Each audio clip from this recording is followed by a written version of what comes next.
독립기념관장이 친일파, 이게 나라냐? 왜 친일파들이 이렇게 판치는 걸까요? 그리고 윤석열 대통령은 왜 이런 사람들만 임명하는 걸까요? 청문회 내용이 빵과 법인카드로 도배가 되었던 이진숙 방송통신위원회장이 청문회 때 발언했던 일본 위안부에 대한 내용은 정말 대한민국 국민으로서 어이가 없는 내용입니다. 위안부에 대해서 후보자는 어떤 입장을 가지고 있습니까? 강제입니까? 아니면 자발적입니까? 논쟁적인 사안이기 때문에 답변하지 않겠습니다. 이걸 답변 못합니까? 일본군 위안부는 강제적인 위안부였습니까? 자발적 위안부였습니까? 이게 논쟁적입니까?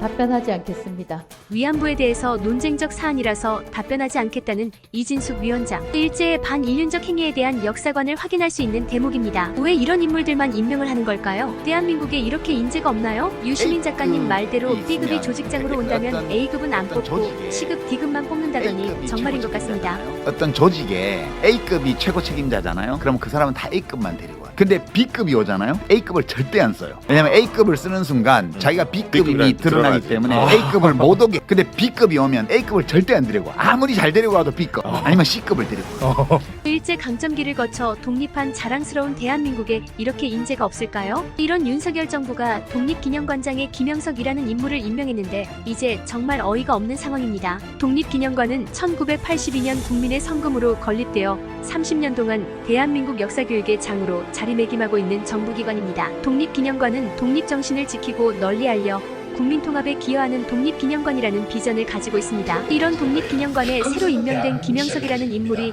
일제 식민 지배를 정당화하는 발언을 했던 사람이라는 게 정말 어이없습니다. 뉴라이트 성향의 사람을 독립기념관장에 임명하다니 하다하다 이제 역사까지 왜곡하고 일본의 나라를 넘겨줄 생각일까요? 국가가 생기려면 제일 기본이 되는 게 영토와 국민과 주권이 있어야 됩니다. 그걸 일본은 다 뺏겨줘요. 다 뺏겨버리잖아요. 정신 있는 사람이 볼 때는 돈이 성립될 수 없는 얘기인데 1948년 8월 정부를 세우게 되는 거예요. 거기서부터 대한민국 시작이 되신 겁니다. 이런 인사에 대해 이종찬 광복회장은 걱정스러운 발언을 했습니다. 나라가 없었기 때문에 당시 우리 국민은 일본 국적이 있다며 일제 식민 지배를 정당화하는 망언까지 서슴지 않았습니다. 저는 요새요 조금 불안한 생각을 합니다.